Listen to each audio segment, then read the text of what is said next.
Hello everyone, myself Ashish Desai, Assistant Professor, Mechanical Department. Today we are going to discuss the Design for Manufacturing and Assembly DMFA, that is part first. So first of all we look at the learning objectives. So first learning objective is to know the importance of design for manufacturing and assembly. Second learning objective is to understand the principles of DMF, Design for Manufacturing. So after this session some learning outcome is there. So first learning outcome is the student will able to explain the importance of design for manufacturing and assembly. Second learning outcome is the student will able to aware about designing the components. So as we know that the organizations are focusing on the price, quality and cycle time. So for that purpose, there are two sections focusing on that. So first section is that design section, second is the manufacturing sections. So as per the researchers says that the design is having concentric and it is up to 70 to 80%, and for manufacturing it is only up to 20 to 30%. So here the designer having some giving detailing the product regarding the tolerances, then different constraints, then material selections, but it is not possible in as per the manufacturing end because different uh, machines is required for getting the closed tolerances, because designer having required the closed tolerances, but it is not possible. So that time uh, we have to get consider a DMFA technique, that is design for manufacturing and assembly technique. So that is why we have studied over here. So this issue or this problem will be solved by only DMFA. So first of all we discussed that is DMF. So it is based on the minimizing the cost of production as well as it meeting the appropriate level of quality. So this is about DMF, that is design for manufacturing. Then second term is design for assembly. So it involves making attachment directions and method simpler. So that means that orientation of the part will be same. So when you assembling of the part, that orientation of the part is a top up design or top down design, and it can be assembled easily. So these two approaches is in a considering design for assembly. Now next we discuss the sequence of analysis. So first is a concept design. So as we know that the the market is as custom based, that means customer has his own ideas and own thinkings. So that's why it can create a concept design. So the designer have different approaches and different ideas for the concept design. So after that we have selected that best one, and then we enter for design for assembly. So after sketching of that, it can consider different sub-assembly and assembly parts. So if it is less number of parts and less costlier parts, then we go for design for manufacturing, because at the end of manufacturing it is meeting the close tolerances, because uh, it is provided by the manufacturing end. So this is regarding the manufacturing of design, and then we go for detailed design. So after this, including the different tolerances, material selections, then different constraints, so we have to consider in a detailed design. So that will help to optimizing the different part count, as well as the uh, reducing the cycle time, increasing the product quality. So this is regarding the sequencing analysis. Now main difference between DFA and DMF is the DFA is concerned with reducing the product assembly cost, and then second design for manufacturing, that is DMF, it concerns with reducing the overall part production cost. So this is two difference between points. Now we go for DMFA study. So as we know that different sources we are to collecting the information for literature reviewing, and then for that purpose we select the product brand and then procurement the ideas. Then we go for analyzing the existing product as per the literature views. So first of all, we go for disassemble the part and then study of the all the different part that in the sense of material selection, then tolerances, the limitations, fits, or then different fasteners, then alignment of the components. So we have to study it in a disassembling of the parts. Then we go for part modeling. So part modeling is done by different software tools like Fusion 360. Then we go for AutoCAD. Then we go for 3D softwares. Then after that we go for costing analysis. So in costing analysis we have to fixing first fixed cost and second that variable cost. Then we move for DFA analysis, that is design for analysis that anal assembly analysis. So here we uh, study the different components and different orientation of that part. That is, if it is top up design or top down design, and we have to identifying the redesign area selection also. So after that, we can getting some conclusions, and then we go for product redesign. So in product redesign, we have to start the conceptualization, then remodeling in a different softwares, and then we go for design for manufacturing. So in design for manufacturing, we are analyzing a basis of fixed cost and as well as uh, variable cost. After that, we go for the comparison between new product and existing product, and after that we have to observe the cost reduction analysis, and then we are finalizing the component. So this is study of DMFA. Now we next that we'll reading about design for manufacturing. Actually, design for manufacturing is the design for ease of manufacturing to collection of the parts that will form the product after assembly. So here we have to optimize the manufacturing processes. So as we know that different manufacturing processes there, that is primary base, then secondary base. So as per the requirement of the product, we have to go for the selection processes, and then we have to formalizing the channel of component. Then we know for the gather that that's why we require the different informations for the DMF. So first information is required for regarding the sketches, drawings, product specification, and design alternatives for conception of designs. Then after that we go for detailed design for deciding the different tolerances, then fit, then constraints.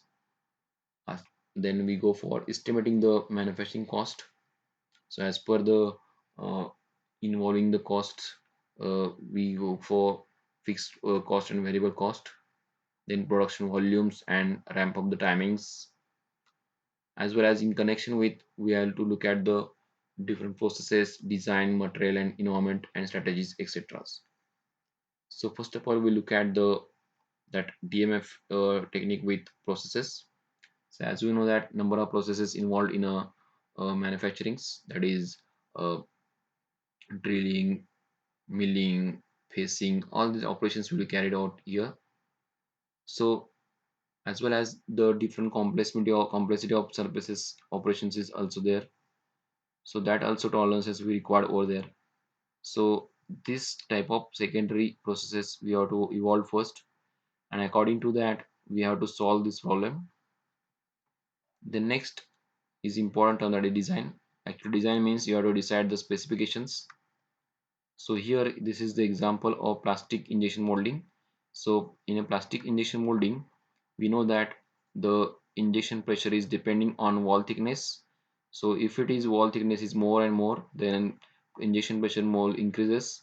So certain limited for limitations is for producing the pressure injection pressure. So that is why we have to decide the first wall thickness, then bending thickness. So after that, the draft angles. So likewise, we have to discuss here. So in that figure, this figure includes, sorry, that angle angles include the draft angles. So this is cope up and core. There is cavity in core. When you pressing here, the plastic molding will take place. So here required draft angles. So particular draft angles is required. So that draft angles, according to that we can manufacture this core and cavity. So this is a required one. Then we move for the concept of material. So after the conceptualization, we have to decide the material. So if you go for existing product, that is, if you say this is a car, so here 50% of material is about steel and remaining about the glass, rubber, aluminum, plastics, iron, etc. So if you deeply analyze this component of the material, if you possible to replace this uh, overall steels by different method or different alternative materials, so you have to study first and then we go for the design for manufacturing. Then environmental conditions, as you know that different components is available with manufacturing industries. So in machine it is evolved in a machine also. So if you after a certain period of time, it hamper of the number of environmental conditions like sound, then heat, then different failure modes is there. So that type of uh, operating conditions, it is not available with uh, nowadays product, because uh, we have to testing of this component in normal operating conditions. It is not so that's why it is unable to assess this reliability of this component. Okay, then next, testing. So this approach also we have to consider over here, testing. So testing, where we have to testing required there, when you're getting component from outside, so that time we required different testings over there, and then we have to take the parts for assembling purpose. So this type of testing is also required. The next we move for principle of DMF, that is design for manufacturing. So first is the simplify and reduce the number of manufacturing operations. So as we know that different manufacturing operations available with us, like drilling, milling, then reaming. So these operations we have formed, or you can say as per the requirement, we have to select over there, and number of process we can reduce it. So this is main challenge. Then second, standardize the materials and use common parts. Standardize the materials means it is commonly available or not. If it is not available and it is suggested by a designer, then it is not possible to construct these parts. So this is, we will take the decision against them. Then next is the design for efficient joining. So joining methods are different available with us, like welding, then riveting, screwing. Then according to our usage and according to your uh, life of this part, we can select the efficient joining and then we go for design for manufacturing. Next that principle is open tolerances as much as possible. So as you know that open tolerances means that should be made by any manufacturing processes. So this is the main challenge for the design for manufacturing. The next, avoid special tooling and frequent tool changes. So as we know that the component that part has heavy number of sub-assembled parts. So so while joining the parts, it requires screwing, or you can say riveting. So if it is more screwing is required, so it should be required the special tools. So that type of special tooling is avoided for frequent changes. Then next, select material for best manufacturability. So you have to check here the best product is there, or best product for best material. Okay, then specify acceptable surface finish for functionality. So here we have to accept the surface finish challenge from the that designer. The next principle is machine for one primary axis whenever possible. So if it is working area is on z axis, so mostly we have to construct the operations on z axis. So this is regarding the principle of DMF. So next term is that is measure DMF objective. So first objective is estimate the manufacturing cost. The next objective is reduce the cost of components. Then third objective is reduce the cost of assembly. Then fourth is reduce the cost of supporting production. Then fifth is consider the impact of DMF decision on other factors. So this part we will discuss one by one. So first is the estimate the cost of manufacturing. So while proposing the design from the conceptual or can say sketching of the part, you're estimating the manufacturing cost. Then you have to reduce the cost of the components, then reduce the cost of assembly, then reduce the cost of production support if it is possible. Then we go for impact of DMF. Then we have to recalculate the manufacturing cost, and if it is okay, then we go for acceptable design. Otherwise, it goes to the previous sections. So this is about estimating the cost of manufacturing. So for deciding the manufacturing cost, it involves fixed type of cost is there and variable type of cost is there. So equipment, information, tooling, energy, suppliers, services. So this is the variable cost. Raw material also variable cost, labor and purchase component. So labor and purchase component is maybe fixed or maybe in variable. So according to that, we have to consider over here, and then finished products will be formed, and then we have to decide the cost of this part. So for deciding the cost, there are different parts will be there. So first is the components. So while components is from standard one means what? You have to outsourcing from the outsourcing, and custom base means what? You have to manufacture in your own organization. So that's why we require for raw material processing and then toolings. So this is regarding the custom of the part, and this is regarding the fixed cost. The next variable cost is regarding the assembly and overheads. So in assembly, the labor is the most important phenomena, because labor is having the manufacturing approach to form the component, the form the product. The next, equipment and tooling. This is also variable component, or say or variable component, right? The next is the overhead.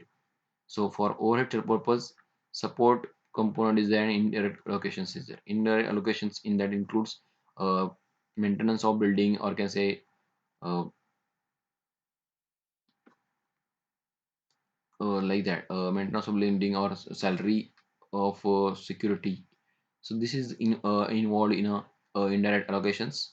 For support purpose, we require number of components, so that should be fulfilled by the supporting the components. Okay. Now next slide we explain here, that is regarding the reduce the cost of components. So how to reduce the cost? So there are four methods. So understand the process of components and cost drives. Second is redesign components to eliminate the processing steps. Third is choose the appropriate economic scale for the part process. Then next is the standardize the component and processes. And last one is adhere to black box component procurement. So these are the techniques for the reduce the cost of components.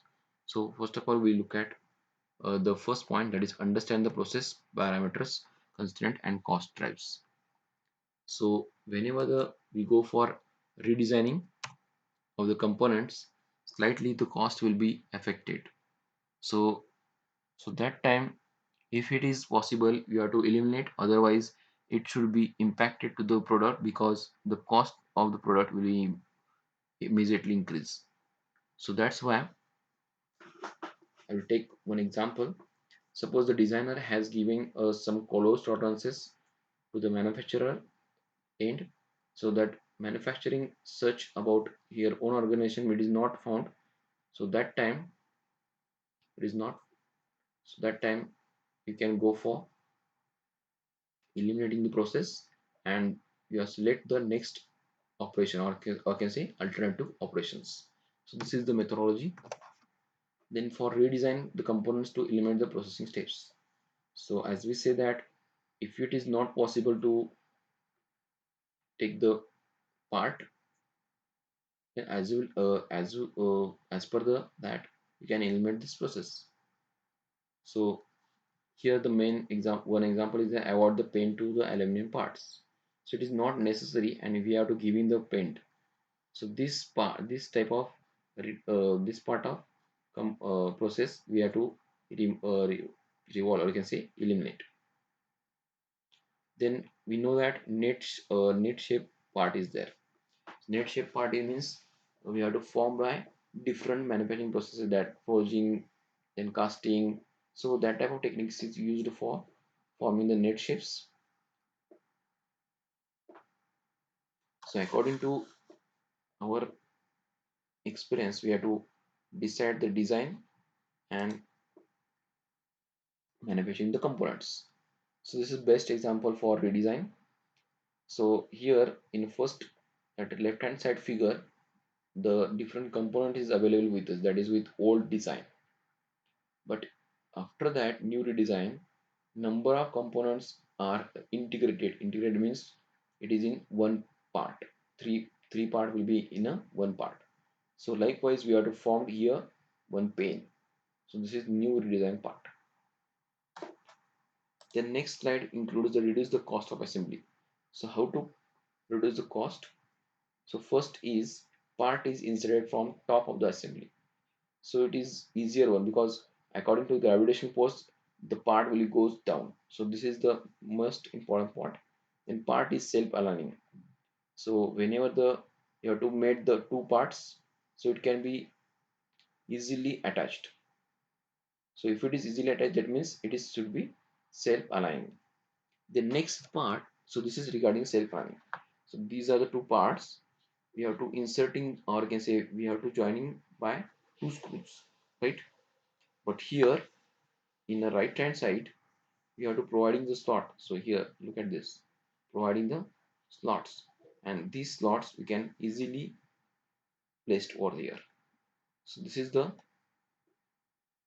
one technique regarding the part self aligning. The next we have discussed the part does not need to orientate. So here we have to discuss the first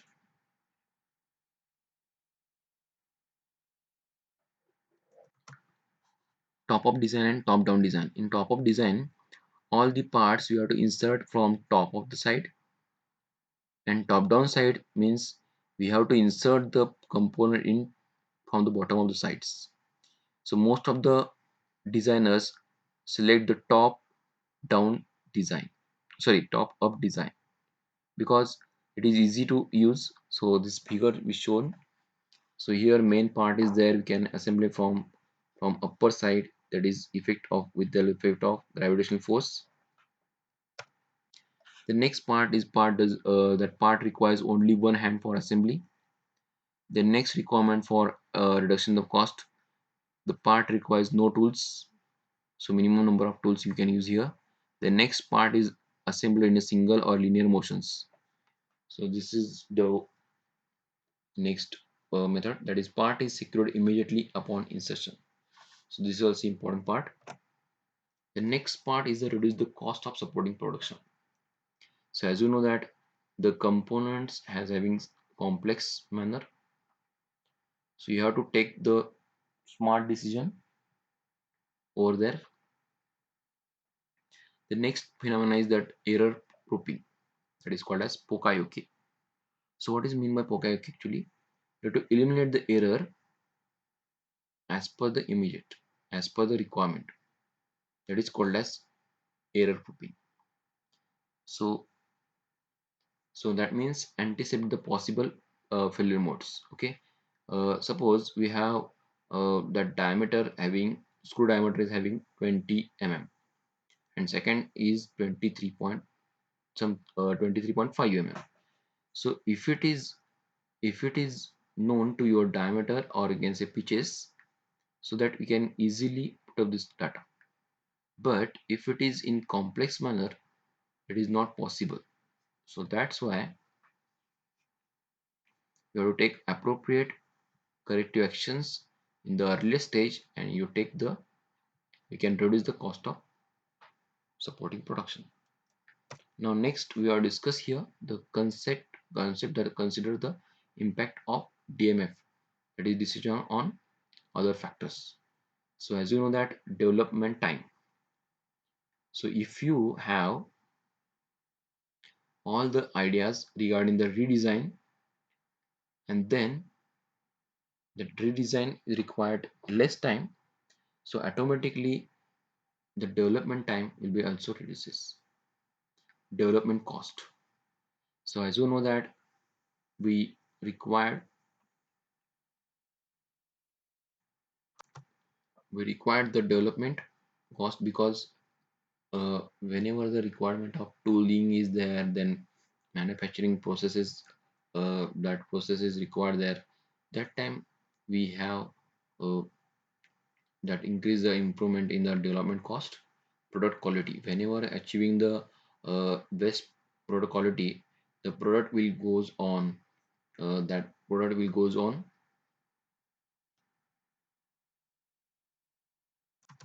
Next point is for product quality. So as we know that product quality is depending on the machining process as well as the decision made by the designer. The next part is external factor, that is component reuse. So as per the environmental design, we go for reuse the components. The next point is life cycle cost. So as we know that the component having some life cycle, so according to that should be behave. So already we have discussed in a strength of material also. So let's say regarding the DMF, then these are the guidelines for the DMF. So use of standard parts, then use of common components, then design to specification tolerances, then use of manufacturing guidelines in the early stages. So you have to decide the number of factors over here. Then next, minimize the use of materials. So number of materials we have to reduce is automatically the cost will reduces. Then minimize the use of floor space in a plant. So if you possible the you have to reduce the profile. That means it should be helpful to. So here the use of manufacturing guidelines in the early stages of design that maximize the quality of manufacturing part, minimize the use of materials. So less number of material you can use if it is not available in the market. Minimize the use of floor space in plant. If it is you required the floor space, then you have to contact with manufacturing era. Then next, locate all the necessary components near functional operations. The next, use of automated machining for minimal processes or errors. So this is regarding the guidelines of design for manufacturing. So with the help of that, we can reduce the manufacturing cost as well as the different the challenges regarding the component. So whenever the designer have suggest the different ideas, different conceptualization, so we go for first that design for manufacturing, because if you concern about design for manufacturing, then if you it should be helpful to our motto, that is the minimizing the part and maximize the profit, also minimizing the life cycle, yeah, sorry, minimizing the cycle time. So this is all related about the DMF guidelines. Thank you.